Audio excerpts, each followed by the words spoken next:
പുറപ്പാട് പുസ്തകം 33 അധ്യായത്തിലേക്ക് വരുമ്പോൾ 18 വചനം. അപ്പോൾ അവൻ, നിന്റെ തേജസ് എനിക്ക് കാണിച്ചു തരണമേ എന്നപേക്ഷിച്ചു. ദൈവത്തിൻ്റെ തേജസ് കാണുവാനുള്ള വാഞ്ച. പൂർവ്വകാല പിതാക്കന്മാർ ദൈവ സാന്നിധ്യം കാംക്ഷിക്കുകയും കാംക്ഷിച്ചവർ കൺകുളിർക്കെ ദർശിപ്പാനുമിടയായി. ഈ തലമുറയിലും വാഴ്ത്തപ്പെട്ട കർത്താവായ യേശുക്രിസ്തു നിമിത്തം നീതിമാനായ ദൈവത്തിൻ്റെ തേജസ്സിനെ നമ്മുടെ ഹൃദയങ്ങളിൽ പ്രകാശിപ്പിക്കേണ്ടതിന് നിത്യനായ ദൈവം നമുക്ക് വാഗ്ദത്തം നൽകിയിരിക്കുന്ന പരിശുദ്ധ ആത്മാവ് ഇന്നും സനാതനമായി വിശ്വസിക്കുന്നവരുടെ മേൽ അത് വ്യാപരിപ്പിച്ച് ദൈവപ്രവൃത്തി വെളിപ്പെടുത്തിക്കൊണ്ടിരിക്കുന്നു. കർത്താവിൻ്റെ നാമം വാഴ്ത്തപ്പെടട്ടെ.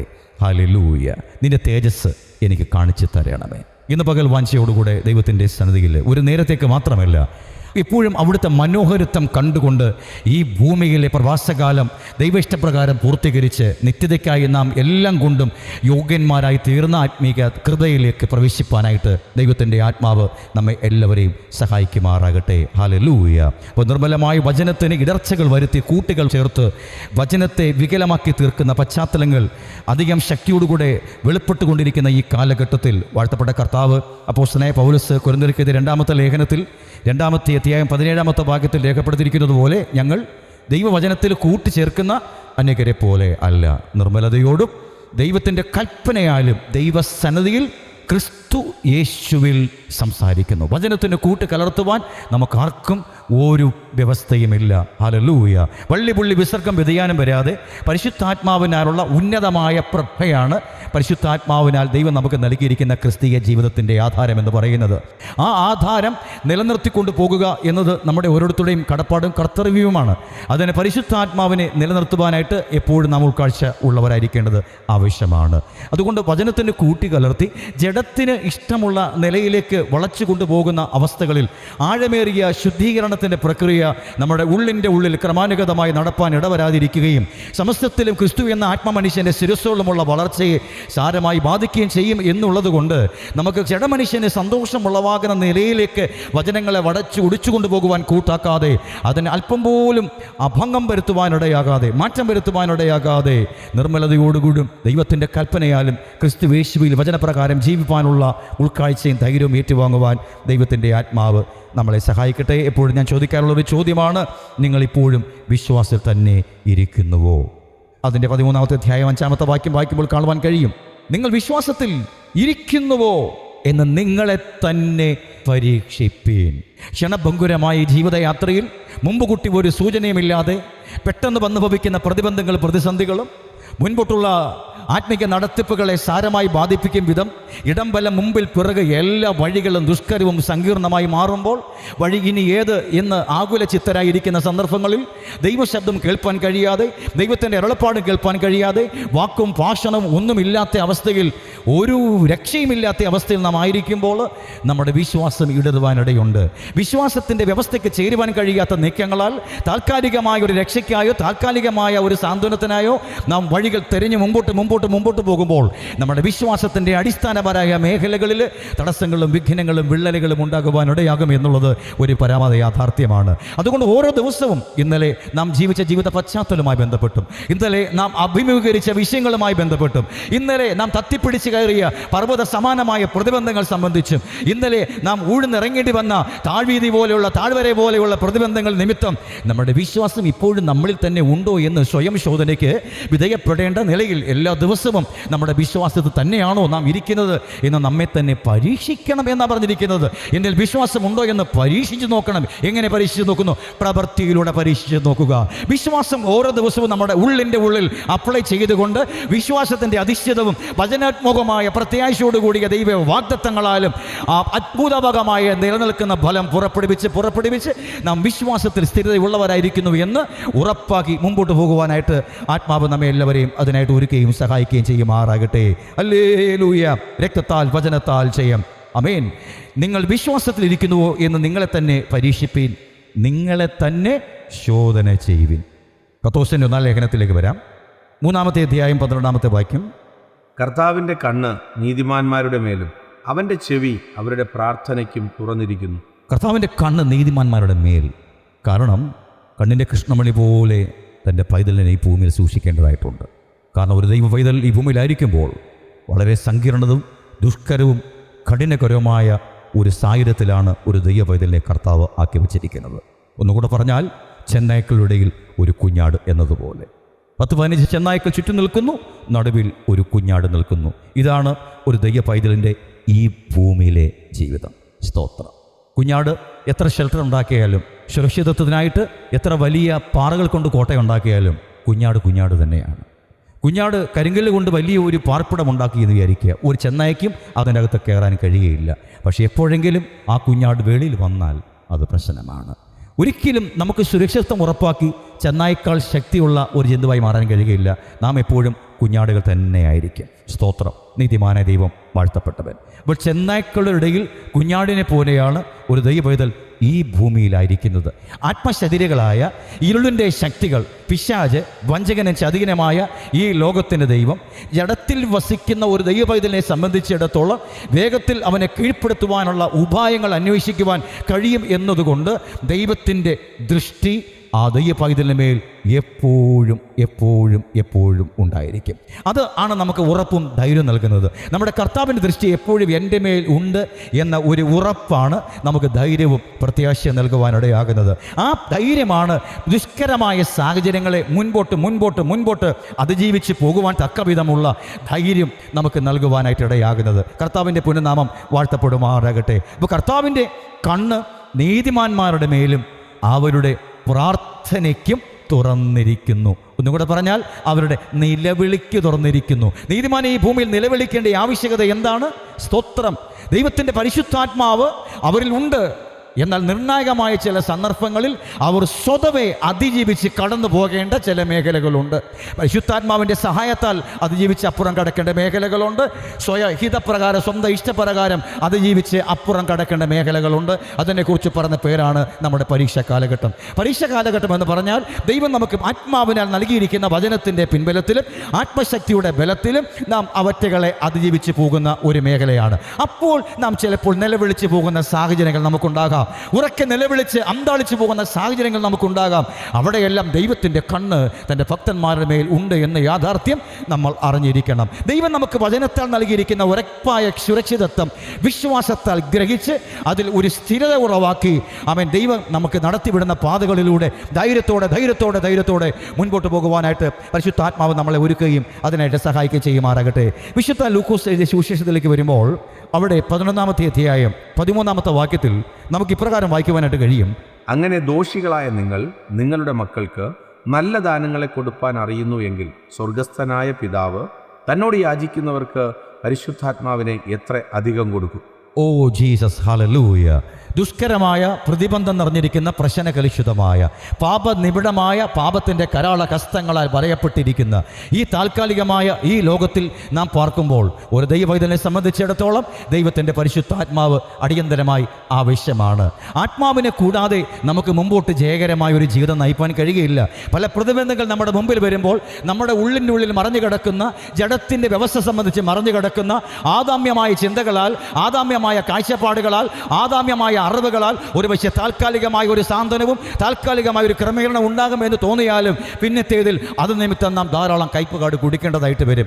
അതുകൊണ്ട് പിന്നത്തേതിൽ നാം കയ്പിൽ അവപ്പെട്ടു പോകുവാൻ ഇടവരാതെയും നമ്മുടെ ഹൃദയം കഠിനപ്പെട്ടു പോകാതെയും വിശ്വാസം ക്ഷണികമായി പോകുവാനും ഇടവരാതിരിക്കേണ്ടതിന് നാം എന്ത് ചെയ്യണം? നിത്യാത്മാവായ ദൈവത്തിൻ്റെ പരിശുദ്ധാത്മാവിനെ നാം ദൈവത്തോട് അപേക്ഷിക്കേണ്ടതായിട്ടുണ്ട്. നമ്മുടെ വായിക്കുവാനിടയായി തന്നോട് യാചിക്കുന്നവർക്ക് പരിശുദ്ധ ആത്മാവിനെ എത്രയധികം കൊടുക്കും. നമ്മൾ എന്താണ് യാചിക്കുന്നത്? സ്തോത്രം. നമ്മുടെ കണ്ണുകൊണ്ട് കാണുന്ന, ചെവി കൊണ്ട് കേൾക്കുന്ന ഈ ദൃശ്യമായ, താൽക്കാലികമായ, ഈ ആദാമ്യമായ, പാപപങ്കിലമായ ഈ ലോക വ്യവസ്ഥയിൽ നമുക്ക് താൽക്കാലികമായ ചില സുരക്ഷിതങ്ങളും താൽക്കാലികങ്ങളായ ചില കാര്യങ്ങളുമാണ് നാം ദൈവത്തോട് ചോദിക്കുന്നത്. പക്ഷേ നാം ദൈവത്തോട് ചോദിച്ച് വാങ്ങുന്ന ആ കാര്യങ്ങൾ മരണത്തിന് ശേഷം കടക്കുമോ എന്നുള്ളതാണ് പ്രാധാന്യം.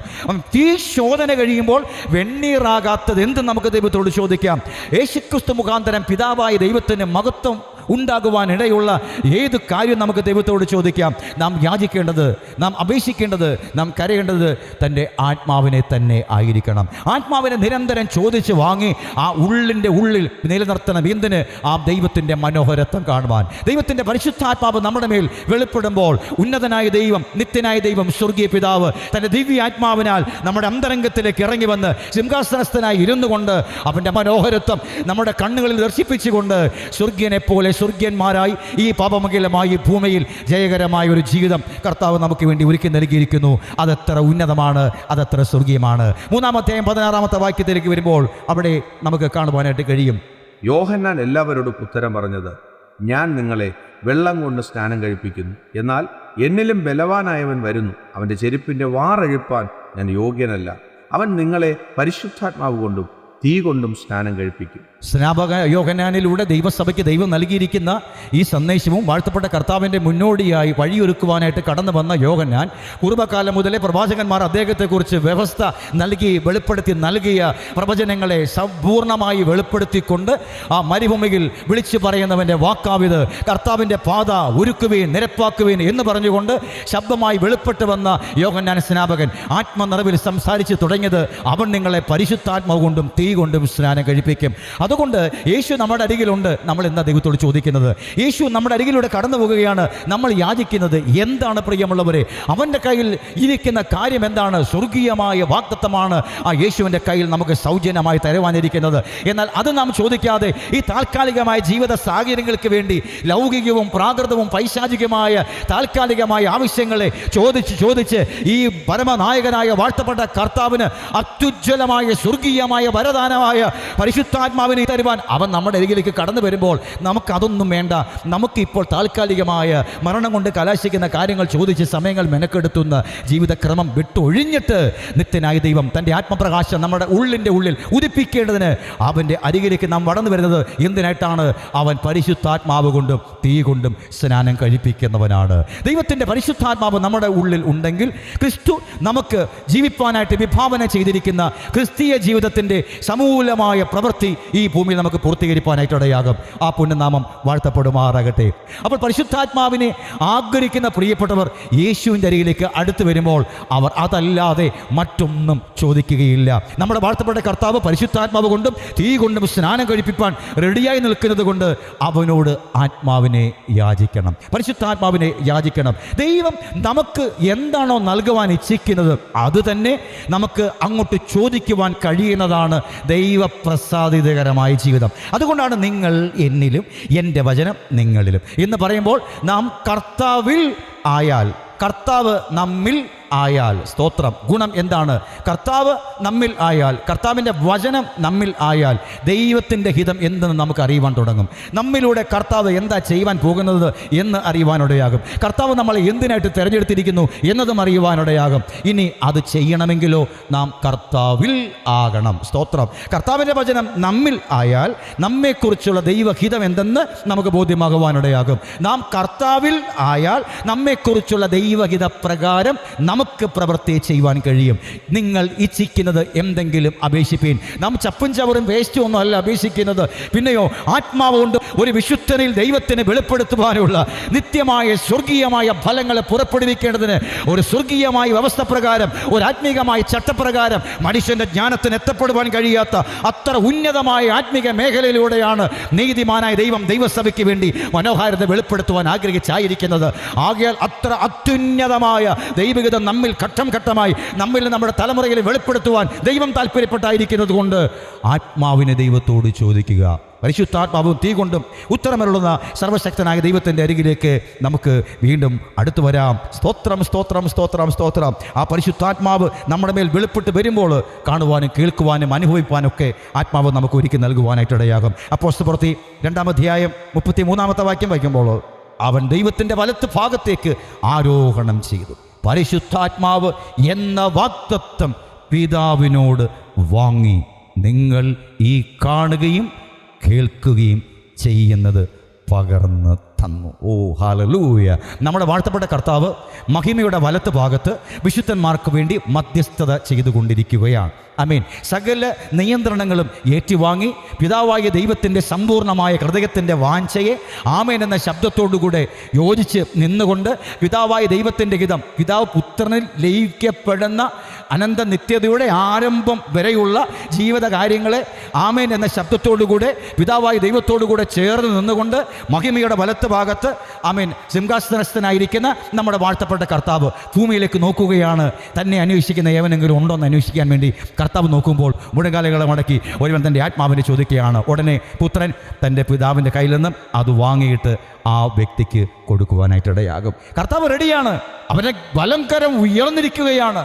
പ്രവൃത്തി കൊണ്ട് നിറച്ച് മനുഷ്യൻ്റെ ജ്ഞാനത്തിന് എത്തപ്പെടുവാൻ കഴിയാത്ത സ്വർഗീയ നിവൃത്തിയുടെ പൂർണ്ണതയിൽ ഭൂമിയിൽ കേവലം ഒരു മനുഷ്യൻ്റെ മേൽ പരിശുദ്ധാത്മാവിനെ പകർന്ന് സ്വർഗീയമായ സമ്പന്നതയും സ്വർഗീയമായ പുഷ്ടിയും അതിൻ്റെ പരിപൂർണതയും എന്നേക്കുമായി വെളിപ്പെടുത്തുവാൻ കഴിയുന്ന നിത്യനായ ദൈവത്തിൻ്റെ പുത്രനാണ് നാം സേവിക്കുന്ന, ഭജിക്കുന്ന, ആരാധിക്കുന്ന നമ്മുടെ ആത്മജൻ, നമ്മുടെ വാഴ്ത്തപ്പെട്ട കർത്താവായ യേശുക്രിസ്തു. അതുകൊണ്ട് അവൻ്റെ സ്ഥാനമാന പദവി പുകഴ്ച ഇത്യാദി സ്വർഗീയമായ അധികാരം ഓർത്തുകൊണ്ട് ആ നിലവാരത്തിനൊത്തവണ്ണമുള്ള നിലയിൽ നമ്മുടെ പ്രാർത്ഥനകൾ പടിപ്പടിയായി നിലവാരത്തിൽ നിന്ന് നിലവാരത്തിലേക്ക് ജാതീയ ജൽപ്പനം വിട്ടൊഴിഞ്ഞുകൊണ്ട് അവിശ്വസനീയവും സ്വർഗീയവും പരിപാവനമായ മേഖലയിലേക്ക് നമ്മുടെ പ്രാർത്ഥന ഉന്നതമായ മേഖലയിലേക്ക് എത്തിപ്പെടുവാനായിട്ട് ദൈവത്തിൻ്റെ ആത്മാവ് നമ്മോട് ആലോചന പറയുകയാണ്. രക്തത്താൽ വചനത്താൽ ചെയ്യാം. അതുകൊണ്ട് നാം എന്ത് ചെയ്യണം? ഒരു ഹൃദയമുള്ളവരായി, ഒരു മനസ്സുള്ളവരായി ഒരുപോലെ നമ്മൾ വാഞ്ചിക്കണം. ദൈവസഭ പരിശുദ്ധാത്മാവിന് വേണ്ടി പ്രാർത്ഥിക്കുമ്പോൾ കർത്താവ് ഞങ്ങളുടെ മേൽ അവിടുത്തെ ആത്മാവിനെ പകരണമെന്ന് ഒരാൾ പ്രാർത്ഥിക്കുമ്പോൾ 10 പേർ ചേർന്നിരിക്കുന്ന ഒരു പ്രാർത്ഥനയാണെങ്കിൽ ആ ബാക്കി 9 പേരും ആമേൻ എന്ന് പറയാൻ തയ്യാറാകണം. സ്തോത്രം. 100 പേർ ചേർന്നിരുന്നു കൊണ്ടാണ് പ്രാർത്ഥിക്കുന്നതെങ്കിലോ ഒരാൾ പ്രാർത്ഥിക്കുമ്പോൾ ആ 99 പേരും ആമേൻ ആമേൻ കർത്താവേ എന്ന് പറയുവാനായിട്ട് ഇടയാകണം. കാരണം അപ്പോസ്തലർ 4:32 വിശ്വസിച്ചവരുടെ കൂട്ടം ഏക ഹൃദയവും ഏക മനസ്സുമുള്ളവരായിരുന്നു. തനിക്കുള്ളത് ഒന്നും സ്വന്തമെന്ന് ആരും പറഞ്ഞില്ല, സകലവും അവർക്ക് പൊതുവായിരുന്നു. വിശ്വസിച്ചവരുടെ കൂട്ടം ഏക ഹൃദയവും ഏക മനസ്സും ഉള്ളവർ ആയിരുന്നു.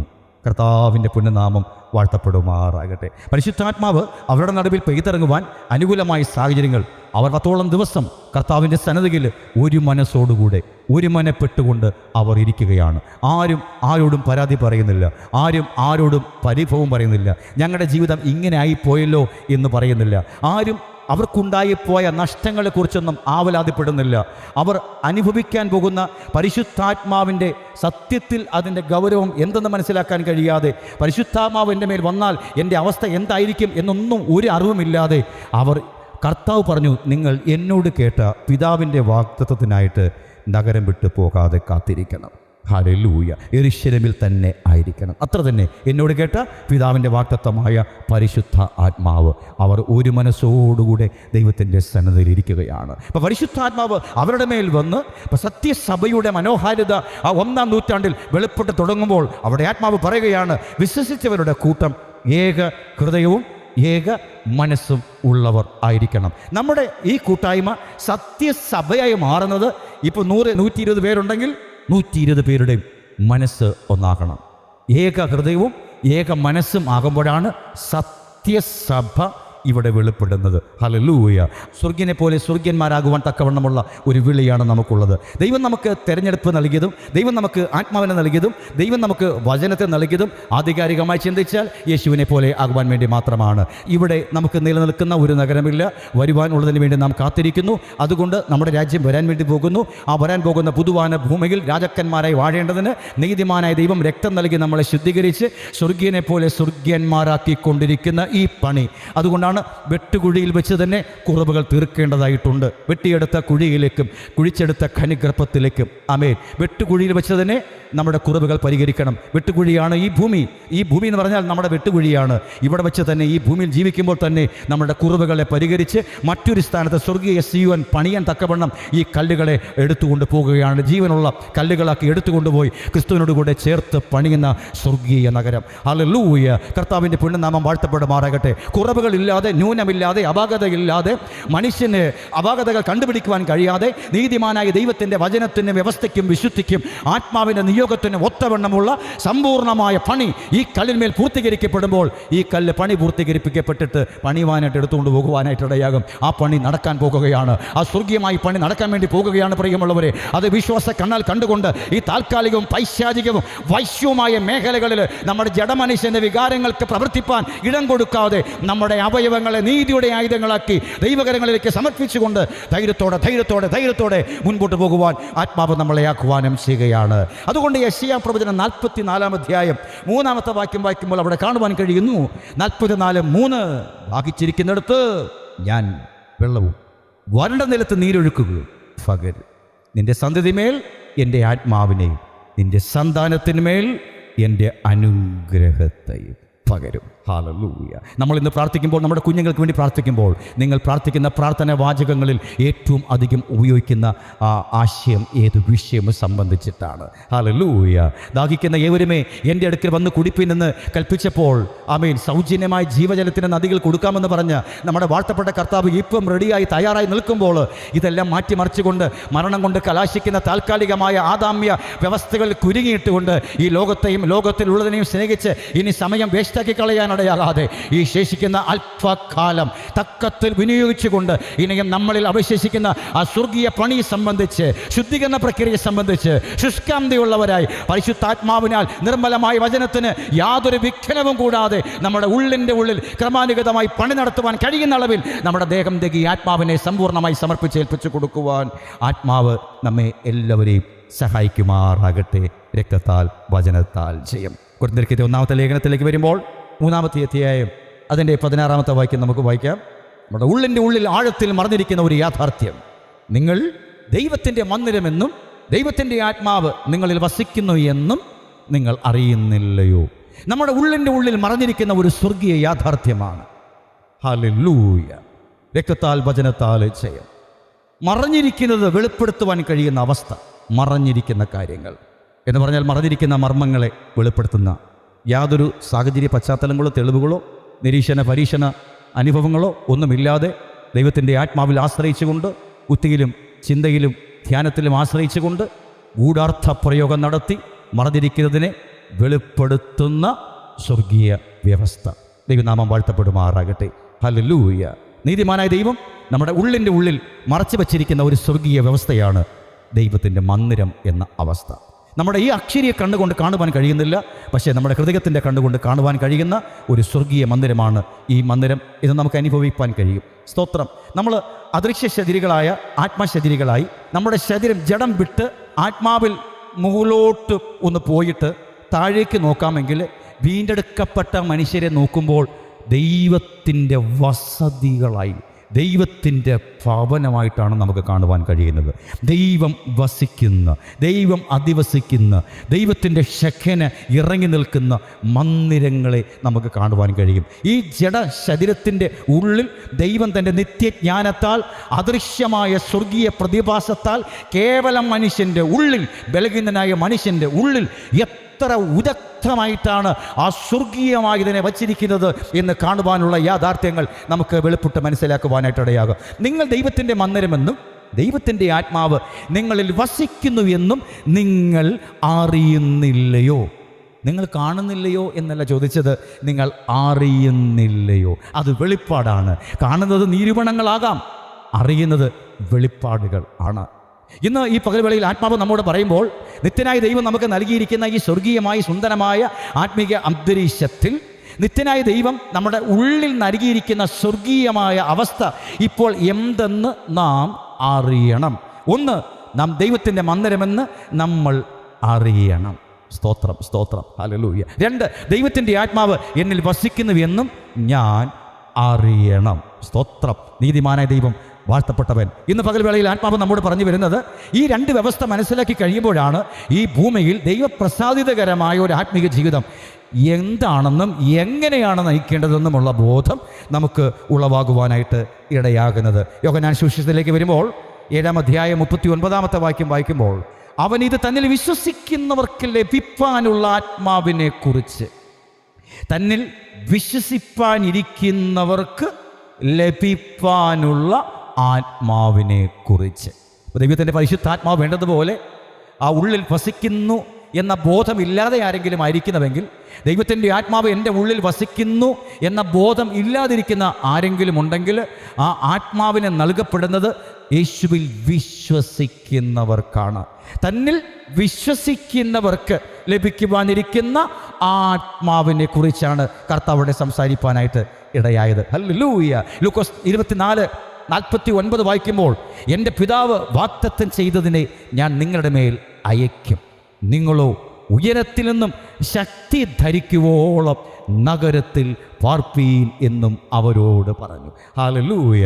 അപ്പോൾ ഈ അത്യന്ത ശക്തി ദൈവ മന്ദിരമായി നമ്മുടെ ഉള്ളിൽ രൂപീകൃതമാക്കപ്പെടേണ്ടതിന് ഈ ദിവ്യാത്മാവിനെ യാചിക്കണം, അതിനായി വാഞ്ചിക്കണം, അതിനായി കാത്തിരിക്കണം, അതിനായി യേശുക്രിസ്തുവിൽ അചഞ്ചലമായി വിശ്വസിക്കേണ്ടതായിട്ടുണ്ട്. പ്രശ്ന കലുഷിതമായ സാഹചര്യത്തിന് നടുവിൽ അവിശ്വസ്തരായി തീരുവാനിടയാകാതെ, അവിശ്വാസിയായി തീരുവാനിടയാകാതെ, അവൻ്റെ കണ്ണുകൾ എന്നെ കാണുന്നുവെന്നും അവൻ്റെ അഗ്നി കണ്ണുകൾക്ക് ഞാൻ മറ അല്ല എന്നും ഗ്രഹിച്ചുകൊണ്ടും നമ്മുടെ നിത്യനായ ദൈവത്തിൻ്റെ ഉന്നതമായ പ്രഭ, ആ നാമത്തിൻ്റെ ശ്രേഷ്ഠത, അവൻ്റെ ശക്തിയുടെ ഔന്നത്യം പരിശുദ്ധാത്മാവിനാൽ മനസ്സിലാക്കേണ്ടതിന്, ഹൃദയദൃഷ്ടിയെ പ്രകാശിപ്പിക്കേണ്ടതിന് ക്രിസ്തുവിൽ വിശ്വാസം അർപ്പിച്ച് കാത്തിരിക്കുമ്പോൾ സത്യത്തിൻ്റെ ആത്മാവായ ദൈവത്തിൻ്റെ ആത്മാവ് നമ്മുടെ മേൽ വെളിപ്പെട്ട് വരികയും ഒരു യാഥാർത്ഥ്യം മനസ്സിലാകും. 1, ദൈവത്തിൻ്റെ ആത്മാവ് എൻ്റെ ഉള്ളിൽ വസിക്കുന്നു.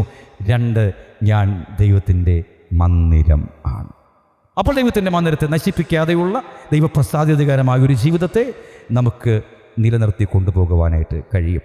പുണ്യനാമം വാഴ്ത്തപ്പെടുമാറാകട്ടെ. Hallelujah, Jesus. യെശയ്യാ 40:31 കാണാം. എങ്കിലും യഹോവയെ കാത്തിരിക്കുന്നവർ ശക്തിയെ പുതുക്കും. കാത്തിരിക്കുന്നവർ. അപ്പോസ്തലപ്രവൃത്തി 1:14 വായിച്ചാട്ടെ. ഇവർ എല്ലാവരും സ്ത്രീകളോടും യേശുവിൻ്റെ അമ്മയായ മറിയയോടും അവൻ്റെ സഹോദരന്മാരോടും കൂടെ ഒരുമനപ്പെട്ട് പ്രാർത്ഥന കഴിച്ചു പോകുന്നു. ഇവർ എല്ലാവരും വാഴ്ത്തപ്പെട്ട കർത്താവ് യേശുക്രിസ്തുവിൻ്റെ ദിവ്യ ആത്മാവിനെ കാംക്ഷിക്കേണ്ടതിന് ഏറ്റവും അടിയന്തരമായ കാലഘട്ടത്തിൽ വന്നിരിക്കുന്നു. ആത്മാവിനെ കൂടാതെ നമുക്ക് ഒരു ചുവട് മുമ്പോട്ട് വയ്ക്കാൻ കഴിയുകയില്ല. ദൈവരാജ്യം സംബന്ധിച്ചിട്ടുള്ള വ്യവസ്ഥ ഗ്രഹിച്ചുകൊണ്ട് ദൈവത്തിൻ്റെ പ്രസാദിതകരമായ ഒരു ജീവിതം ഇനിയുള്ള കാലഘട്ടം ജീവിക്കുക എന്ന് പറഞ്ഞു കഴിഞ്ഞാൽ ചില പ്രയാസമുള്ളതാണ്. ഞാൻ പറഞ്ഞല്ലോ, ജെൻസി തലമുറ വളരെ പ്രശ്നകലുഷിതമായൊരു തലമുറയെ മാറിക്കൊണ്ടിരിക്കുന്നു. പണ്ട് പിതാക്കന്മാർ ഉപവസിച്ച് പ്രാർത്ഥിച്ച് നേടിയത് ഇന്നത്തെ തലമുറ അവരുടെ കഴിവ് കൊണ്ടും ജ്ഞാനം കൊണ്ടും യുക്തി കൊണ്ടും അവർ നേടിക്കാണിക്കുകയാണ്.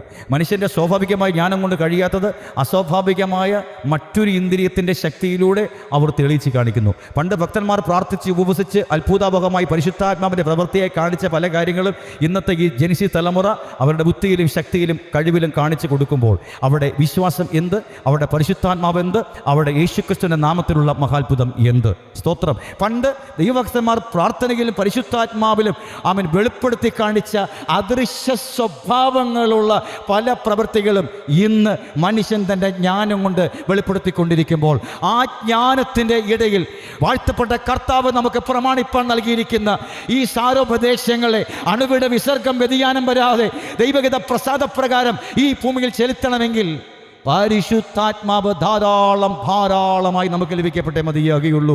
അതിൻ്റെ 1-ാം ഘട്ടമോ 2-ാം ഘട്ടമോ ഒന്നും പോലെ അതിൻ്റെ നിറവിനോളം അവൻ്റെ നിറവിനോളം നാം നിറഞ്ഞ് വന്നെങ്കിൽ മാത്രമേ ദൈവം നമുക്ക് വേണ്ടി വച്ചിരിക്കുന്ന ഈ പാതയിൽ ഈ ലക്ഷ്യം നമുക്കിവിടെ പൂർത്തീകരിപ്പാനിടയാകുകയുള്ളൂ. അല്ലെങ്കിൽ നമ്മിൽ പലരും ഹൃദയ കഠിനന്മാരായി മാറുവാനിടയാകും. പല പുള്ളികളും നിരീശ്വരവാദികളായി മാറുവാനിടയാകും. ദൈവനാമം വാഴ്ത്തപ്പെടുമാറാകട്ടെ. ഞാൻ എന്തുകൊണ്ടാണ് ഈ സംസാരിക്കുന്നത്? പ്രിയമുള്ളവരെ, ഉണ്മാനും ഉടുപ്പാനും ഉണ്ടെങ്കിൽ മതി എന്ന് വെപ്പീൻ. അതിനപ്പുറം എന്തിന്? ഇന്നല്ലെങ്കിൽ നാളെ നമ്മൾ ചാകുമല്ലോ. അതുകൊണ്ട് നമ്മൾ എന്തെങ്കിലും അധ്വാനിച്ചാൽ ആരനുഭവിക്കുന്നുവെന്ന് ആർക്കറിയാം? അതുകൊണ്ട് നമ്മുടെ തലമുറകൾ വിശ്വാസത്താൽ ജീവിക്കേണ്ടതിന് ദൈവത്തിൻ്റെ സഹായമില്ലാതെ ഇവിടെ ജീവിക്കുവാൻ പറ്റുകയില്ല എന്ന് നമ്മുടെ തലമുറകൾക്ക് ഓരോരുത്തർക്കും ബോധ്യം വരുത്തുമാറുള്ള ആത്മീക സ്വഭാവ ജീവിതം നമ്മുടെ കുടുംബത്തിൽ നാം വെളിപ്പെടുത്തേണ്ടതിന് എല്ലാ മാതാപിതാക്കളും കടമ്പെട്ടവരാണ്. അത് ഹൃദയപൂർവ്വം മനസ്സിലാക്കണമെന്ന് ദൈവത്തിൻ്റെ ആത്മാവ് നമ്മോട് ആലോചന പറയുകയാണ്. കർത്താവിൻ്റെ പുനഃനാമം വാഴ്ത്തപ്പെടുമാറാകട്ടെ. രക്തത്താൽ ജയം. രക്ഷ നമുക്ക് പൂർത്തീകരിക്കപ്പെടണമെങ്കിൽ പരിശുദ്ധാത്മാവിനെ കൂടാതെ കഴിയില്ല എന്ന് നിങ്ങൾ അറിഞ്ഞുകൊള്ളണം. കാരണം ഇന്ന് ദൈവസഭകളിൽ പരിശുദ്ധാത്മാവിൻ്റെ പേരിൽ ഒത്തിരി കാര്യങ്ങൾ നടക്കുന്നത് കൊണ്ട് പരിശുദ്ധാത്മാവ് ഉണ്ടെന്ന് വിശ്വസിച്ചുകൊണ്ട് ഇങ്ങനെ മുമ്പോട്ട് പോകുകയാണ്. പക്ഷേ ആത്മാവ് ഒരുവൻ്റെ മേൽ വന്നാൽ ഒരിക്കലും ചെയ്യാൻ പറ്റാത്തതായ, യേശു ഒരിക്കലും ചെയ്യാത്ത കാര്യങ്ങൾ ദേവദാസന്മാർക്ക് ചെയ്യാൻ പറ്റുന്ന അവസ്ഥയിലേക്ക് വന്നിരിക്കുന്നു. ഞാൻ മാത്രമല്ല, അവരും ചെയ്യുന്നു, ആ പാസ്റ്റർ ചെയ്യുന്നു, ഈ പാസ്റ്റർ ചെയ്യുന്നു, ആ സഭ ചെയ്യുന്നു, എല്ലാവരും ചെയ്യുന്നു. അതുകൊണ്ട് ഇങ്ങനെ നമുക്കൊക്കെ ചെയ്തു പോകാം, ഇങ്ങനെ കർത്താവ് വരുമ്പോൾ പോകാം എന്ന് കരുതി വിശ്വാസത്തോടും പ്രത്യാശയോടും കാത്തിരിക്കുന്ന ധാരാളം പേരുണ്ട്. ലജ്ജിച്ചു പോകുവാൻ ഇടവരാതിരിക്കേണ്ടതിന് യേശുവിൻ്റെ വാക്ക് മറന്നു പോകരുത്, ഓർത്തുകൊള്ളുക. അവൻ നമ്മോട് കൽപ്പിച്ചിരിക്കുന്ന കൽപ്പിതങ്ങളെ അനുസരിപ്പാൻ എപ്പോഴും നാം ശേഷിയുള്ളവരായി തീരേണ്ടതിന് ദൈവത്തിൻ്റെ പരിശുദ്ധാത്മാവിനെ അധികമായി നാം ചോദിച്ചു വാങ്ങേണ്ട കാലഘട്ടത്തിലേക്ക് നാം വന്നിരിക്കുകയാണ്. സ്തോത്രം, ഹല്ലേലൂയ. അധികമായി ചോദിച്ച് വാങ്ങേണ്ട കാലഘട്ടത്തിലേക്ക് വരികയാണ്. ഇപ്പോൾ നമ്മുടെ കഴിവ് കൊണ്ട് നമുക്കിവിടെ ഈ ഭൂമിയിൽ ജീവിക്കാൻ കുഞ്ഞേ, പക്ഷേ ഈ ഭൂമിയിലെ വാസം കൊണ്ട് കഴിയുമ്പോഴാണല്ലോ കാര്യങ്ങൾ വെളിപ്പെട്ട് വരുന്നത്. ഇപ്പോൾ നമുക്ക് കഴിവോ ഇച്ചിരി കൂട്ടുകാര ബന്ധങ്ങളൊക്കെ ഉണ്ടെങ്കിൽ നമ്മുടെ അത്യാവശ്യം കാര്യങ്ങളൊക്കെ തട്ടിത്തൊട്ടിക്ക് ഇങ്ങനെയൊക്കെ ജീവിച്ച് അങ്ങോട്ട് പോകാം. ഇത് ചാവുമ്പോൾ നമ്മൾ സ്വർഗത്തിൽ പോകാൻ വേണ്ടി ഇരിക്കുകയാണ്. ആരെയാ കർത്താവ് മേപ്പോട്ട് കൊണ്ടുപോകുന്നത്? സ്തോത്രം. ഈ വർഷിപ്പ് ലീഡർമാരിങ്ങനെ കൺവെൻഷൻ വേദിയിലൊക്കെ ഇങ്ങനെ എപ്പോഴും പറയാറുണ്ട്, സ്വർഗത്തിൽ പ്രസംഗമില്ല, സ്വർഗത്തിൽ എന്താ ഉള്ളത്? ആരാധന. അവിടെ പാട്ടും നൃത്തവും ആരാധനയും. അതുകൊണ്ട് നമ്മൾ ഈ ഭൂമിയിൽ ആടിപ്പാടി പാട്ടുപാടി ഏത് ഭാഷയിലും പാട്ടുപാടാൻ കഴിവുള്ളവരായി അങ്ങോട്ട് ചെന്നാൽ നമുക്കവിടെ പാടാൻ നല്ല സൗണ്ട് സിസ്റ്റവും നല്ല ശബ്ദ താള സ്വര ലയ വിന്യാസമുള്ള അത്യാധുനികമായ മ്യൂസിക്കൽ ഇൻസ്ട്രുമെൻറ്റുകളും എല്ലാം ഉണ്ടാകുമെന്ന ഭാഷത്തോടു കൂടെയാണ് എൻ്റെ പൊന്നച്ച അങ്ങോട്ട് കയറണമെങ്കിൽ ഈ പ്രസംഗിക്കുന്ന ഈ വചനപ്രകാരം ജീവിക്കാതെ ഇവിടെ ആടിപ്പാടിക്കൊണ്ടിരുന്നാൽ എങ്ങോട്ട് ഏത് പാട്ടിലേക്കാണ് പോകാൻ പോകുന്നത്? മേലോട്ട് കയറണ്ടേ? നമുക്ക് അവിടെ പോയി പാടാം, അത് രണ്ടാമത്തെ കാര്യമാണ്. അവിടെ പോയി എന്ത് ചെയ്യണമെന്നുള്ളത് രണ്ടാമത്തെ കാര്യമല്ലേ? അങ്ങോട്ട് കയറാൻ പറ്റുമോ എന്നുള്ളതല്ലേ ഒന്നാമത്തെ കാര്യം. ഇവിടെ ആടിപ്പാടിക്കൊണ്ട് നടന്ന കാര്യം നടക്കില്ല. നിർമ്മലമായ വചനം ഘട്ടം ഘട്ടമായി തന്റെ ദാസന്മാർ നിമിത്തം ആത്മാവ് നമ്മുടെ ഹൃദയങ്ങളിൽ പ്രകാശിപ്പിക്കുമ്പോൾ ആ വചനത്തിന് അനുസരണമുള്ളവരായി നാം ജീവിച്ച് പാടെങ്കിൽ മാത്രമേ ആ പാട്ടുകൊണ്ട് നമുക്ക് പ്രയോജനമുള്ളൂ. പല ആൾക്കാരൊക്കെ കഷ്ടത കടന്നു വരുമ്പോൾ പാട്ട് കേട്ടാണ് ആശ്വസിക്കുന്നത്. എന്നാലും വചനത്തിൻ്റെ അരികിലേക്ക് പോവുകയില്ല. ഒരു വചനം വായിച്ച് ആശ്വാസം കണ്ടെത്തില്ല. അവർ കട്ടിൽ കിടന്നുകൊണ്ട് പാട്ട് പെട്ടിയൊക്കെ കൊണ്ട് ഓണാക്കി പാട്ടുകൾ കേട്ടുകൊണ്ടേയിരിക്കും. പക്ഷേ പാട്ട് കേൾക്കുമ്പോൾ ആശ്വാസമാണ്, ഒരാശ്വാസമാണ്. ശരിയാണ്, ആശ്വാസമാണ്. അത് സെക്കുലർ ഈ ലോകത്തിലുള്ള എല്ലാ മനുഷ്യർക്കും ആശ്വാസമാണ്. ഒരു രോഗിയായിട്ട് കിടക്കുന്ന ആൾക്കാർക്ക് ചെറുതായിട്ട് പാട്ട് കേട്ടാൽ അവർക്ക് ചെറിയൊരു ആശ്വാസം ഉണ്ടാകും. സംഗീതം അത്ര വശ്യസാന്ദ്രമാണ്. നമ്മുടെ മനോവിചാരങ്ങൾക്കും വികാരങ്ങൾക്കും ഒക്കെ വളരെയധികം മൂല്യം നൽകുന്ന ഒരു മാനുഷിക നിയമം കൂടെയാണല്ലോ സംഗീതം. സ്തോത്രം. പക്ഷേ സംഗീതത്തിൻ്റെ ആധാരം വചനമല്ല എങ്കിൽ ആ സംഗീതം കൊണ്ടൊരു പ്രയോജനമില്ല. ആ സംഗീതത്തിൻ്റെ ജീവൻ ആത്മാവല്ല എങ്കിൽ ആ പാട്ടുകൊണ്ട് കേവലം കർണപുടങ്ങൾക്ക് രസം വരും എന്നതിനപ്പുറം അകത്തെ മനുഷ്യന് ഒരു പ്രത്യാശയും വർദ്ധിപ്പിക്കുകയുമില്ല എന്നറിഞ്ഞുകൊള്ളണം. അപ്പോൾ ദൈവം നമുക്ക് നൽകുന്ന നിർമ്മലമായ വചനത്തിന് അനുസരണമായി നമ്മുടെ നടപ്പുകളെ ക്രമപ്പെടുത്തി ഘട്ടം ഘട്ടമായി ചുവടുകളെ വെച്ച് മുൻപോട്ട് പ്രയാണം ചെയ്യുക എന്നുള്ളതാണ് ദൈവം നമുക്ക് നൽകിയിരിക്കുന്ന ആലോചന. ഈ ആത്മാവിനെ കൂടാതെ നമുക്കൊരു കാര്യവും ചെയ്യുവാൻ കഴിയുന്നതല്ല. ഞാൻ പിതാവിനോട് ചോദിക്കും, അവൻ സത്യത്തിൻ്റെ ആത്മാവ് എന്ന മറ്റൊരു കാര്യസ്ഥന് എന്നേക്കും നിങ്ങളോട് കൂടെ ഇരിക്കേണ്ടതിന് നിങ്ങൾക്ക് തരും. നമ്മുടെ പ്രാർത്ഥനയിൽ ഈ സുബോധം നിലനിർത്തി എന്നേക്കും നമ്മോട് കൂടെ ഇരിക്കേണ്ട പരിശുദ്ധാത്മാവ് സംബന്ധിച്ച്, സത്യത്തിൻ്റെ ആത്മാവ് സംബന്ധിച്ച് ബോധമുള്ളവരായി അതിൻ്റെ മൂല്യം എന്ത് വില കൊടുത്തുകൊണ്ട് നിലനിർത്തി മുൻപോട്ട് പ്രയാണം ചെയ്യുവാനായിട്ട് ആത്മാവായവൻ നമ്മെ എല്ലാവരെയും ക്ഷണിക്കുകയാണ്. രക്ഷയുടെ പ്രധാന ഭാഗമാണ് ദൈവത്തിൻ്റെ പരിശുദ്ധാത്മാവ്. രക്ഷാനിർണയം, രക്ഷാപൂർത്തീകരണം പരിശുദ്ധാത്മാവിൻ്റെ വിവിധം ഘട്ടം ഘട്ടമായിട്ടുള്ള ദൈവത്തിൻ്റെ മഹിമയും മഹത്വവുമാണ്. നിങ്ങൾ ദൈവത്തിൻ്റെ മന്ദിരമെന്നും ദൈവത്തിൻ്റെ ആത്മാവ് നിങ്ങളിൽ വസിക്കുന്നുവെന്നും നിങ്ങൾ അറിയുന്നില്ലയോ? തന്നോട് യാചിക്കുന്ന ഏവർക്കും ആത്മാവിനെ നൽകും. ഇത് തന്നിൽ വിശ്വസിപ്പാനിരിക്കുന്നവർക്ക് ലഭിപ്പാനിരിക്കുന്ന ആത്മാവിനെക്കുറിച്ച്. സ്തോത്രം. യാചിക്കുന്ന ഏവർക്കും കർത്താവ് കിട്ടും. കാത്തിരിക്കുന്നവർക്ക് ആ ശക്തി കർത്താവ് നൽകും. വിശ്വസിച്ചവരുടെ കൂട്ടം ഏക ഹൃദയവും ഏക മനസ്സും ഉള്ളവർ ആയിരുന്നു. ആകയാൽ എപ്പോഴെല്ലാം നാം കൂട്ടായ്മയിൽ ഒരുമിച്ച് കൂടുമോ ഏക ഹൃദയവും ഏക മനസ്സും ഉള്ളവരായി സത്യത്തിൻ്റെ നിറവായ ദിവ്യ പരിശുദ്ധാത്മാവിൻ്റെ മഹത്വം നമ്മുടെ ദേഹം ദിഗയാത്മാവിൽ സമൂലമായി പരിവർത്തിച്ചുകൊണ്ട് വാഴ്ത്തപ്പെട്ട കർത്താവായ യേശുക്രിസ്തുവിൽ നമ്മെ പൂർണ്ണരാക്കേണ്ടതിന്, പൂർണ്ണത ഉള്ളവരാക്കി തീർക്കേണ്ടതിന് ഇനിയും അവശേഷിക്കുന്ന പണികളുമായി ബന്ധപ്പെട്ട് ബോധവാന്മാരായി ശേഷിക്കുന്ന പ്രവാസകാലം ഭയഭക്തിയോടുകൂടി ജീവിപ്പാൻ ആത്മാവ് നമ്മെ എല്ലാവരെയും ഒരുക്കുകയും സഹായിക്കുകയും ചെയ്യട്ടെ. കണ്ണുകളെ അടയ്ക്കാം. ഞങ്ങളുടെ സ്വർഗീയ പിതാവേ, പുത്രൻ ഞങ്ങളോട് പറഞ്ഞു, എന്നെ പിരിഞ്ഞ് നിങ്ങൾക്കൊന്നും ചെയ്യുവാൻ കഴിയുകയില്ല. അവിടുത്തെ സത്യത്തിൻ്റെ ആത്മാവിനെ കൂടാതെ ദൈവരാജ്യത്തിനായിട്ട് നിലനിൽക്കുന്ന ഒരു കാര്യവും ഞങ്ങൾക്ക് ചെയ്യുവാൻ കഴിയുകയില്ല. ഞങ്ങളുടെ അറിവ് പരിമിതിയുള്ളത്, ഞങ്ങളുടെ കഴിവും പരിമിതിയുള്ളത്, ഞങ്ങളുടെ അനുഭവങ്ങളും പരിമിതിയുള്ളത്. എന്നാൽ പരിമിതിയില്ലാത്ത അദൃശ്യവും പരിപാവനവും സ്വർഗീയമായ വ്യവസ്ഥയിലേക്ക് ഞങ്ങളെ കരം പിടിച്ച് നടത്തുവാൻ കഴിയുന്ന ഘടകമായ ആ സത്യത്തിൻ്റെ ആത്മാവ് എപ്പോഴും ഞങ്ങളോട് കൂടെ ഇരിക്കേണ്ടതിന് ആത്മാവ് തരുന്നത് അങ്ങെങ്കിൽ ആ തന്ന ആത്മാവിനെ നിലനിർത്തി വസിപ്പിക്കേണ്ടത് ഞങ്ങളുടെ ഓരോരുത്തരുടെയും കർത്തവ്യവും കടപ്പാടുമാകയാൽ നിത്യാത്മാവിനാലുള്ള ബലവും ആത്മശക്തിയുടെ നിറവും നമ്മുടെ ഹൃദയങ്ങളിൽ പ്രകാശിപ്പിച്ച് കിട്ടേണ്ടതിന് താഴ്ത്തി ഞങ്ങളെ സമർപ്പിക്കുന്നു. ഈ വചനങ്ങളെ ഞങ്ങൾക്ക് ശുദ്ധീകരണത്തിനായി വിധേയപ്പെടുത്തി ഈ വചനം പിശാച് വന്ന് കൊത്തിയെടുത്ത് കളയുവാനിടയാകാതെ യജമാനന് പ്രയോജനമുള്ള നിലയിൽ ഇത് ഫലം പുറപ്പെടുവിക്കേണ്ടതിന് ഈ കേട്ട വചനങ്ങൾ വീണ ഇടം നല്ല ഗുണമുള്ള നിലമാക്കി ഹൃദയങ്ങൾ ഒരുക്കപ്പെടേണ്ടതിന് ആത്മാവിനാൽ സഹായിക്കണമേ. യേശുവിൻ്റെ നാമത്തിൽ പിതാവേ, ആമേൻ.